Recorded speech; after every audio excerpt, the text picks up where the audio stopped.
क्या था कि अलेक्जेंडर ज़ास का जीवन शुरू से ही संघर्ष में बीता था।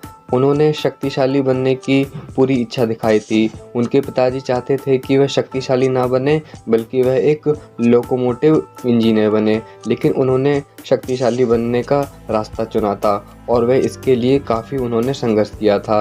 और उन्होंने सबसे महत्वपूर्ण बात तो ये है कि वह सर्कस में शामिल हुए थे और सर्कस में शामिल होने की वजह से उनकी मुलाकात बहुत सारे शक्तिशाली पुरुषों से हुई थी और शक्तिशाली पुरुषों से मुलाकात होने के बाद उन्हीं व्यक्तियों ने अलेक्जेंडर ज़ास को ताकत के बारे में बहुत कुछ बताया था कि ताकत वास्तव में होती क्या है, किस प्रकार से शक्तिशाली बल प्रदर्शन किए जाते हैं, या फिर ताकत प्राप्त करने के लिए ऐसे कौन कौन से व्यायाम होते हैं जिनको हम कर सकते हैं। तो फिर ऐसा कह सकते हैं कि अलेक्जेंडर ज़ास ने जिन लोगों की संगति करी थी, जिन स्ट्रॉन्गमैन के साथ वह काफ़ी लंबे समय तक रहे थे, उन सभी व्यक्तियों के साथ रहकर उन्होंने ताकत के बारे में बहुत कुछ अर्जित कर लिया था। अब धीरे धीरे समय और आगे बढ़ा और वहाँ पर जब वह जेल में बंदी बना लिए गए थे, जब उनके जो हाथ थे वह जंजीरों से बंधे हुए थे, तो फिर वहाँ पर उनको ताकत के बारे में एक बहुत ही महत्वपूर्ण जानकारी पता चली और वहीं पर ही उनको आइसोमेट्रिक व्यायाम के बारे में पता चला, जिसके बाद उन्होंने जेल से निकलने के बाद उस व्यायाम को आइसोमेट्रिक व्यायाम का नाम दिया था। जब वह जेल में बंद थे तो फिर उनके हाथ जंजीरों से बंधे हुए थे और वह जब उन जंजीरों से बल लगाते थे, उसको तोड़ने का प्रयास करते थे, तो फिर यहाँ पर उन्होंने ऐसा विचार किया था कि एक व्यायाम पद्धति ऐसी भी हो सकती है जिसमें हम चेन के माध्यम से निरंतर ताकत लगाएं, जिस वजह से हमारी टेंडेंस की वृद्धि हो, जिस वजह से हमारे जो टेंडेंस हैं वह शक्तिशाली बने। तो फिर जब वह जेल में बंद थे वह इसी तरह का अभ्यास करते थे। मैंने आपको पिछली वीडियो में भी बताया है कि जब उनके हाथ जो बंधे हुए थे उसको वह निरंतर ताकत लगाकर उन जंजीरों को तोड़ने का अभ्यास करते थे और इसी अभ्यास की वजह से वह यह समझ गए थे कि कुछ ना कुछ ऐसा है कि हम यदि किसी स्थिर वस्तु पर ताकत लगाएंगे, यदि हम जंजीर को तोड़ने पर ताकत लगाएंगे, तो फिर जो हमारी वहाँ पर टेंडेंस है वह शक्तिशाली बनती ही है। ये जो ज़ास का ये जो सिस्टम है यह मुख्य रूप से इस बात पर शक्तिशाली प्रभाव डालता है कि हमारी जो शरीर के अंदर जो टेंडेंस है, जो हमारे मसल्स से जुड़े हुए जो टेंडेंस है, उन टेंडेंस को शक्तिशाली बना दिया जाए। यदि कोई भी टेंडेंस मसल से जुड़ा हुआ है और यदि हम व्यायाम ही ऐसा कर रहे हैं कि वह जो टेंडेंस है वह मसल्स से और भी ज़्यादा पूर्णता के साथ जुड़ जाए, तो फिर वह जो मसल्स है वह स्ट्रॉन्ग बन जाती है और जो टेंडेंस है वह भी स्ट्रॉन्ग बन जाते हैं। तो आइसोमेट्रिक व्यायाम का मुख्य लाभ यह है कि वह हमारी जो टेंडेंस है उसको ज़्यादा से ज़्यादा सख्त बनाता है, उसकी सघनता को ज़्यादा से ज़्यादा बढ़ाता है। इसलिए ऐसा कह सकते हैं कि ये जो व्यायाम था, आइसोमेट्रिक जो व्यायाम था, ये टेंडेंस को मुख्य रूप से शक्तिशाली बनाने वाला था। तो अब हम ये बात समझ चुके हैं कि जेल में ही ज़ास के साथ ऐसा कुछ हुआ था जिस वजह से उन्होंने उस व्यायाम को जाना था और जिसको उन्होंने बाद में आइसोमेट्रिक व्यायाम का नाम दिया था। जेल से बाहर आने के बाद सैमसन ने विचार किया कि मैं व्यायाम की कुछ ऐसी पद्धति बनाऊं जिसमें हम चेन का प्रयोग करके उस व्यायाम को करें, जिस वजह से हमारे जो शरीर की जो सारी मांसपेशियां हैं उनका विकास हो सके। तो फिर उन्होंने किया ऐसा कि मान लो यदि हमें चेस्ट का विकास करना है तो फिर उन्होंने चेन के माध्यम से ही एक ऐसी क्रिया बनाई जिस वजह से यदि हम चेन को इस तरह से अपने कंधे के पीछे ले जाकर पीठ पर से यदि हम उस चेन को टाइट करेंगे तो फिर हमारे आगे से ये जो चेस्ट है इस पर प्रेशर पड़ेगा और फिर प्रेशर पड़ने की वजह से जो हमारी चेस्ट है उसका विकास होगा, उसकी जो मांसपेशियां हैं उसका विकास होगा। तो इसी तरह से उन्होंने सोचा कि यदि हम चेन के माध्यम से ही कुछ ऐसा व्यायाम जोड़ दिया जाए जिस वजह से ये जो हमारी जो बाइसेप्स की मसल्स है इसको भी पूर्ण रूप से शक्तिशाली बनाया जा सके। तो फिर उन्होंने चेन के माध्यम से ही एक ऐसी क्रिया निकाली जिस वजह से यदि हम चेन को ऊपर की तरफ खींचेंगे तो फिर हमारी जो बाइसेप्स की मसल्स है उस पर ज़्यादा से ज़्यादा लोड पड़ेगा और फिर बाइसेप्स की मसल शक्तिशाली बनेगी। तो कुल मिलाकर कहना ये चाहता हूँ मैं कि एक चेन के माध्यम से उन्होंने एक पूरा ऐसा सिस्टम बना दिया था जिस वजह से हमारे शरीर के ऊपर से लेकर नीचे तक जितनी भी मसल्स है सब पर अच्छा खासा प्रभाव पड़ सके। लेकिन हमारे शरीर की सारी मसल्स को शक्तिशाली बनाने के लिए अलेक्जेंडर जाज ने अलग अलग तरह के व्यायाम दिए हैं। यह व्यायाम लगभग 20 हैं जिसको हम चेन के माध्यम से ही करते हैं और उस चेन की लंबाई को बार बार घटाना और बढ़ाना भी पड़ता है। ये जो चेन होती है, चेन के अंतिम छोर पर हैंडल होते हैं। एक छोर पर अलग हैंडल होता है, दूसरे छोर पर अलग हैंडल होता है, क्योंकि ये जो व्यायाम है, ये जो व्यायाम प्रणाली है, इसमें हम चेन के माध्यम से ही संपूर्ण शरीर का विकास करते हैं। यदि हमें थाई की मसल को शक्तिशाली बनाना है तो फिर चेन के एक हैंडल को हम पैर में फंसाते हैं और दूसरे हैंडल को अपने राइट हैंड में या फिर लेफ्ट हैंड में रखकर उस पर निरंतर ताकत लगाते हैं, जिस वजह से जो हमारी थाई जो है उस पर अच्छा खासा प्रभाव पड़ता है। जैसे कि यूजिन सैंडो ने जो डंबल का जो सिस्टम बनाया था, उसमें हम डंबल को सख्त रखते हैं और उसमें तरह तरह की क्रिया बताई थी, जिस वजह से हमारी बाइसेप्स का भी विकास हो और हमारी थाई का भी विकास हो, हमारी चेस्ट का भी विकास हो। इस तरह से उन्होंने जितने भी व्यायाम बताए थे उस वजह से हमारा जो सारा शरीर था, सारी मसल्स का विकास होता था। तो इसी तरह से सैमसन ने भी यही करा कि उन्होंने एक ऐसी प्रणाली बना दी जिसमें वह चेन के माध्यम से संपूर्ण शरीर की मसल पर अच्छा खासा प्रभाव ला सकें। उन्होंने व्यायाम प्रणाली ही ऐसी बनाई जिस वजह से सिर्फ चेन के माध्यम से ही संपूर्ण शरीर की मांसपेशियों का विकास हो सके। तो ये जो व्यायाम है ये लगभग 20 व्यायाम हैं। अलेक्जेंडर जाज ने बताया था कि ये जो जाज का सिस्टम है इसमें इन 20 व्यायाम को किया जाता है। तो फिर अब आप समझ गए होंगे कि ये जो सैंडो सिस्टम था उसमें हम सैंडो के जो डंबल होते थे, जो ग्रिप डंबल होते थे, उनको हम सख्त करके व्यायाम करते थे। इसके अलावा ये जो अलेक्जेंडर जाज का सिस्टम है इसमें हम चेन के माध्यम से संपूर्ण शरीर की मांसपेशियों का विकास करते हैं। तो ये जो अलेक्जेंडर जाज का ये जो व्यायाम प्रणाली है इसमें मुख्य रूप से बात यह है कि हमें इसमें चेन की सहायता से व्यायाम करना होता है। यदि मैं आपको बोलूं कि इस समय में यदि अलेक्जेंडर जाज के व्यायाम को किया जाए तो फिर कोई भी व्यक्ति उस व्यायाम के अभ्यास को नहीं कर पाएगा, क्योंकि आज के समय में वैसी चेन उपलब्ध होना मुश्किल है। और सबसे बड़ी बात यह है कि यदि अब मेरे से कोई पूछे कि क्या हमें राममूर्ति व्यायाम करना चाहिए या फिर हमको अलेक्जेंडर जाज का व्यायाम करना चाहिए, तो फिर मैं तो आपको यही कहूँगा कि आप राममूर्ति व्यायाम करो, क्योंकि अलेक्जेंडर जाज का ये जो व्यायाम प्रणाली है इसमें मुख्य रूप से हमको चेन का प्रयोग करना होता है। और चेन का प्रयोग करने के लिए हम इसकी जैसे जैसे हम व्यायाम करते जाएंगे, यानी कि हम यदि बाइसेप्स का व्यायाम कर रहे हैं तो फिर हमको उस चेन की लंबाई को कम करना पड़ेगा, या फिर यदि हम थाई का अभ्यास कर रहे हैं, थाई की मसल को शक्तिशाली बना रहे हैं, तो फिर हमको ये जो चेन की लंबाई है इसको बढ़ानी होगी। कुल मिलाकर इस चेन को बार बार हमको छोटा या फिर बड़ा करना पड़ेगा। इसीलिए मैं ऐसा कहता हूँ कि ये जो चेन सिस्टम है, अलेक्जेंडर जाज का ये जो चेन सिस्टम था, इसको हम नहीं कर सकते हैं, क्योंकि यह उस समय के लिए काफ़ी शक्तिशाली रहा होगा, क्योंकि उस समय अलेक्जेंडर जाज जीवित थे और उनके जो स्टूडेंट थे वे उनको फेस टू फेस सिखाते थे कि किस प्रकार से हम चेन सिस्टम की सहायता से शक्तिशाली बन सकते हैं। लेकिन आज के समय में यदि हम अलेक्जेंडर जाज के चेन से यदि हम अभ्यास करेंगे तो फिर यह अभ्यास हमको समझ में ही नहीं आएगा और हम इसको छोड़कर बैठ जाएंगे। राममूर्ति का ये जो व्यायाम है और ये जो अलेक्जेंडर जाज का यह जो व्यायाम है, इन दोनों व्यायाम में से हमको राममूर्ति का ही व्यायाम करना चाहिए।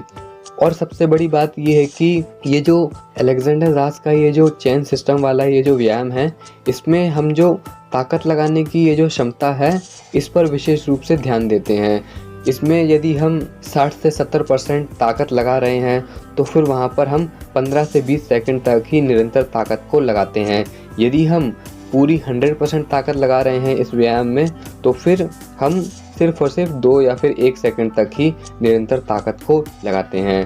तो इसमें ताकत लगाई कुछ इस प्रकार से जाती है कि मान लो यदि हम चेन को हमने बाइसेप्स की मसल को शक्तिशाली बनाने के लिए खींचा है, तो फिर यदि हम अपनी 75% की ताकत को लगाकर हम उस चेन को खींच रहे हैं, तो फिर वहाँ पर हम केवल 15 से 20 सेकंड तक ही निरंतर ताकत को लगाए रखते हैं। यदि हमने पूरी ताकत लगाकर उस चेन को खींच रखा है और हमारी बाइसेप्स पर बहुत ज़्यादा लोड पड़ रहा है, तो फिर हम वहाँ पर 1 से 2 सेकंड तक ही निरंतर ताकत को लगाते हैं।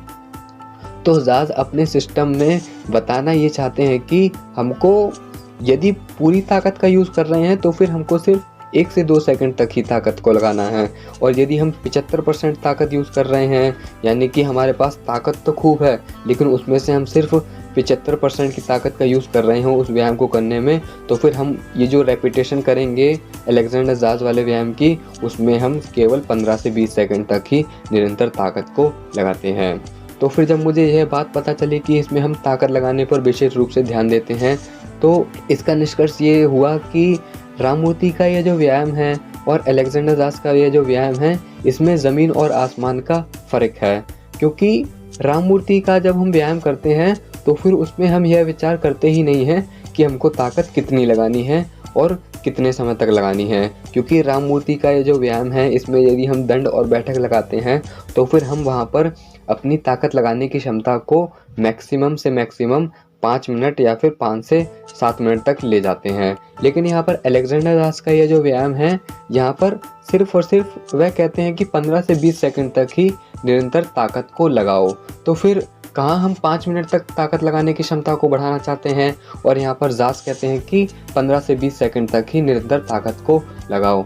तो फिर ये जो ताकत लगाने का यह जो इतना गैप है, यह इसी बात की ओर संकेत करता है कि राममूर्ति व्यायाम अधिक श्रेष्ठ है बजाय अलेक्जेंडर जाज के व्यायाम की।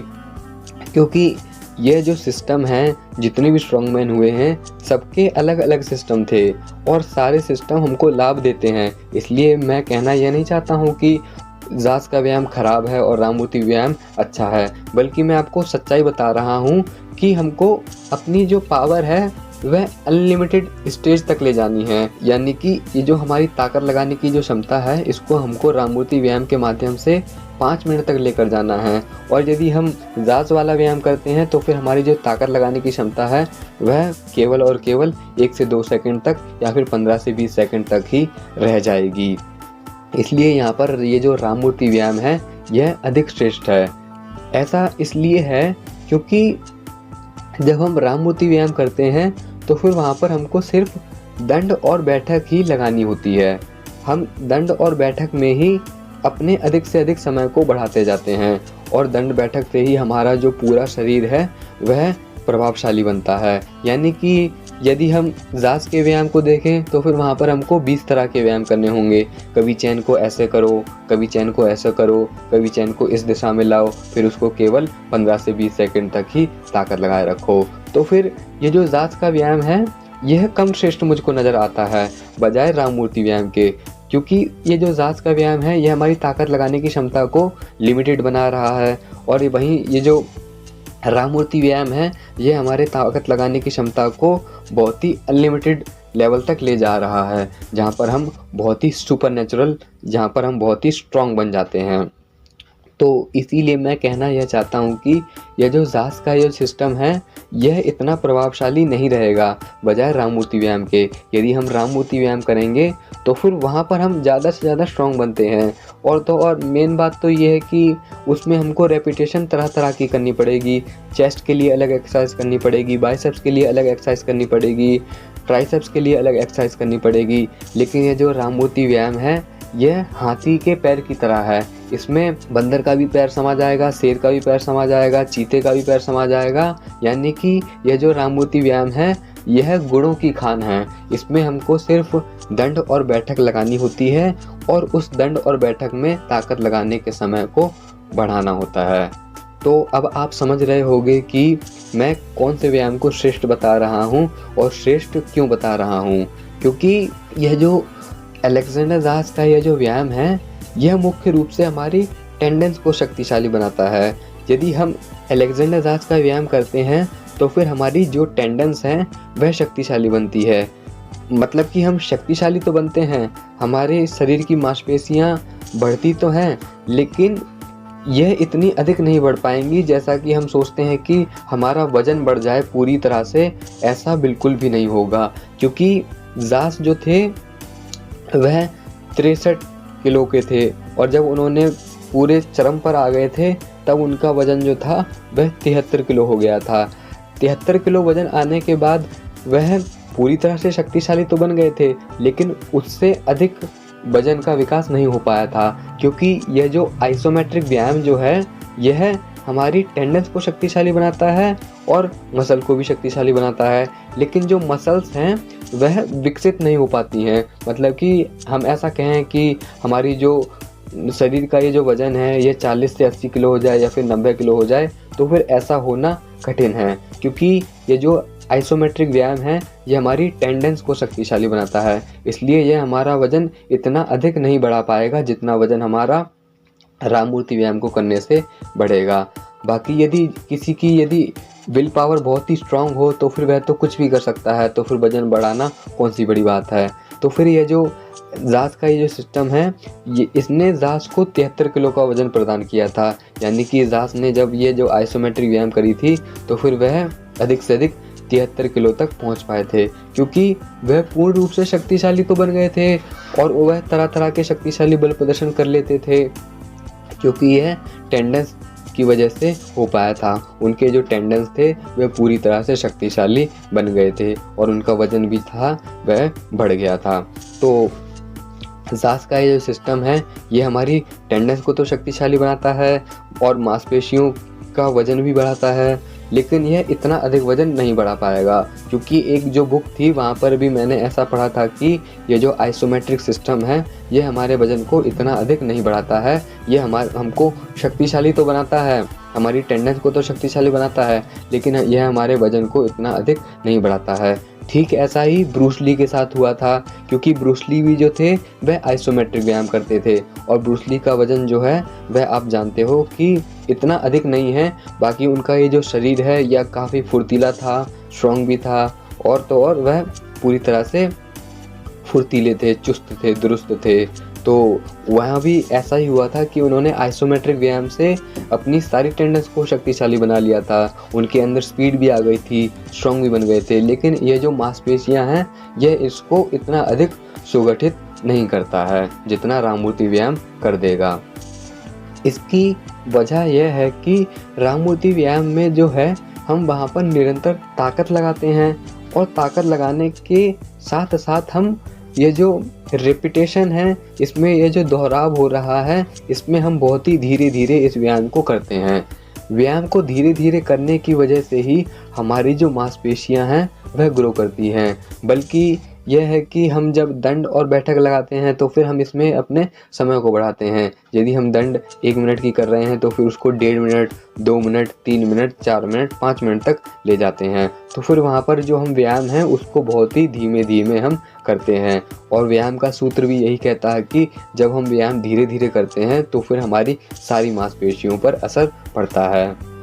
लेकिन इसके अलावा ये जो अलेक्जेंडर ज़ास का ये जो व्यायाम है, इसमें हम सिर्फ मोशनलेस हो जाते हैं, हम हिलते डुलते नहीं हैं और वहाँ पर निरंतर ताकत लगाते हैं। ये जो ताकत लगाने की ये जो क्रिया है ये हमारी टेंडेंस को शक्तिशाली बनाती है। यह मुख्य रूप से हमारे टेंडेंस की ओर टारगेट करती है। इसलिए ये जो अलेक्जेंडर ज़ास थे ये काफ़ी स्ट्रॉन्ग बन गए थे, इनके अद्भुत शक्तिशाली बल प्रदर्शन थे।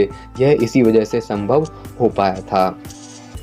तो फिर हमको राममूर्ति व्यायाम करना है और आप ऐसा बिल्कुल मत सोचना कि मैंने अलेक्जेंडर ज़ास के व्यायाम को गलत बताया है।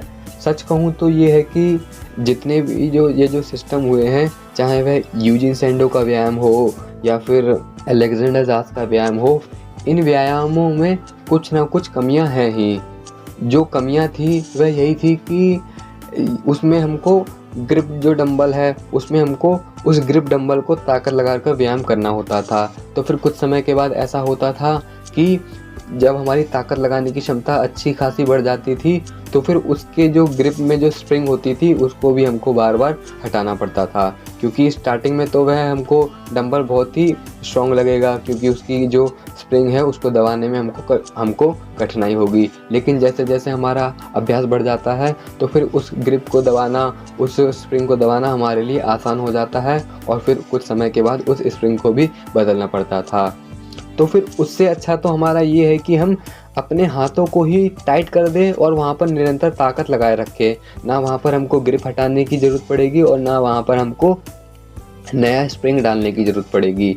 तो फिर वहाँ पर मैं ऐसा समझ गया था कि ये जो यूजीन सैंडो व्यायाम है इसमें भी थोड़ी बहुत कमियां हैं, लेकिन ये जो राममूर्ति व्यायाम है इसमें किसी प्रकार की कोई कमी नहीं है। और यहाँ पर ये जो अलेक्जेंडर दास का व्यायाम है इसमें भी कुछ ना कुछ कमी है, क्योंकि इसमें हमको बार बार चेन के माध्यम से उसके साइज को छोटा करना पड़ेगा। हर शरीर के अलग पार्ट के लिए हमको अलग अलग एक्सरसाइज भी करनी होगी। और ये जो एक्सरसाइज है यह पूरी तरह से मोशनलेस है, यह स्थिर वस्तुओं पर बल लगाने वाली एक्सरसाइज है, यानी कि हम चेन के द्वारा ही हम निरंतर ताकत लगाते हैं। और तो और इसमें ताकत लगाने की क्षमता को अधिक बढ़ाने के लिए बोला ही नहीं गया है, जैसा कि राममूर्ति व्यायाम में बोला गया है। यहाँ पर तो बस ऐसा बोला गया है कि 15 से 20 सेकंड तक ताकत लगाओ या फिर 1 से 2 सेकंड तक ताकत लगाओ। लेकिन यह जो राममूर्ति व्यायाम है इसमें हम निरंतर ताकत को लगाते जाते हैं, हम अपने आप को अनलिमिटेड बनाते हैं। तो अब प्रश्न आता है कि राममूर्ति व्यायाम जो है इसमें हम सिर्फ दंड और बैठक ही करते हैं, लेकिन इन दोनों से ही हमारा पूरे शरीर का विकास कैसे हो जाता है। तो फिर मैं यह बात आपको समझाता हूँ। क्या है कि हम दंड और बैठक करते हैं, तो फिर जब हम दंड करते हैं तो फिर दंड करने की क्रिया में ही हमको मुख्य रूप से एक विशेष काम करना होता है। और विशेष काम यह होता है कि हम यह जो दंड कर रहे हैं इसमें हम इस दंड की क्रिया को धीरे धीरे करें। जब हम दंड की क्रिया को धीरे धीरे करते हैं तो फिर वहाँ पर हम निरंतर ताकत भी लगाते हैं, और निरंतर ताकत लगाने की वजह से हमारी जो सारी मांसपेशियाँ हैं उन सारी मांसपेशियों को काम करना पड़ता है। और वह जब हम व्यायाम में धीरे धीरे नीचे की तरफ जाते हैं तो फिर ये जो सारी मांसपेशियाँ हैं इनको काम करना पड़ रहा है, और जिस वजह से यह थकती हैं। और थकावट की वजह से ही हम ऐसा कह सकते हैं कि अब मैं थक गया हूँ, मुझसे यह काम नहीं हो पाएगा। लेकिन ये जो राममूर्ति व्यायाम है इसमें हमारी मांसपेशियाँ थकती तो हैं, लेकिन हमने जो कुंभक कर रखा है, वह जो ऑक्सीजन हमने ले रखी है, वह ऑक्सीजन हमारी मांसपेशियों में दोबारा जाती है और वहाँ पर हमको शक्ति प्रदान करती है, जिस वजह से हम फिर दोबारा उसकी टाइमिंग को बढ़ाते हैं, दंड में लगाने वाली टाइमिंग को बढ़ाते हैं। तो फिर यह जो दंड और बैठक जो व्यायाम है, यह व्यायाम बनाए ही कुछ इस तरह से गए हैं कि यह हमारी सारी मांसपेशियों पर प्रभाव डाले, सारी मांसपेशियों को शक्तिशाली बनाए। क्योंकि जब हम दंड में नीचे की तरफ जाते हैं तो फिर यहाँ पर हमारे जो हाथ हैं वहाँ से हमको निरंतर ताकत लगानी पड़ती है, हमारी जो चेस्ट है उसको भी हमको टाइट रखना पड़ता है, और जो हमारे पेट की जो मसल्स हैं उसको भी टाइट रखना पड़ता है, और जो हमारी जो जांघें हैं उसको भी टाइट रखना पड़ता है। तो फिर संपूर्ण शरीर को टाइट रखने की वजह से हम वहाँ पर निरंतर बल लगाते हैं, और निरंतर बल लगाने की वजह से ही हमारा जो बल है वह बढ़ता जाता है। शुरुआत में हम ज़्यादा थकते हैं क्योंकि हमारे शरीर को ज़्यादा ऑक्सीजन की ज़रूरत होती है, लेकिन जैसे जैसे हम कुंभक बढ़ाते जाते हैं और व्यायाम के बीच बीच में हम गहरा कुंभक लेते हैं, तो इस वजह से जो हमारा जो व्यायाम है उसमें जो लगने वाली ऑक्सीजन की जो मात्रा है उसकी पूर्ति हम निरंतर करते रहते हैं। इसीलिए मैं कहता हूँ कि यदि हम दंड और बैठक कर रहे हैं और उसमें जब हमारा मन करे कि अब मुझको ऑक्सीजन की ज़रूरत है तो फिर हमको ऑक्सीजन लेनी चाहिए, क्योंकि हमारी जो मांसपेशियाँ हैं वह थक जाती हैं और उनकी थकावट को दूर करने के लिए हमको ऑक्सीजन देनी ही होती है। तो यह जो ऑक्सीजन जाती है यही उन मांसपेशियों को, उन कोशिकाओं को नई ऊर्जा देती है, जिस वजह से फिर हम जो व्यायाम है उसको आगे के लिए कंटिन्यू करते हैं। तो फिर ये जो दंड व्यायाम है इसमें हमारी जो सारी मांसपेशियाँ ये जो यूज़ हो रही हैं, इसी वजह से हम शक्तिशाली बनते हैं और इसी वजह से जो हमारी मांसपेशियाँ हैं उनका विकास होता है। और इसके अलावा ये जो बैठक का व्यायाम है इसमें भी यही होता है।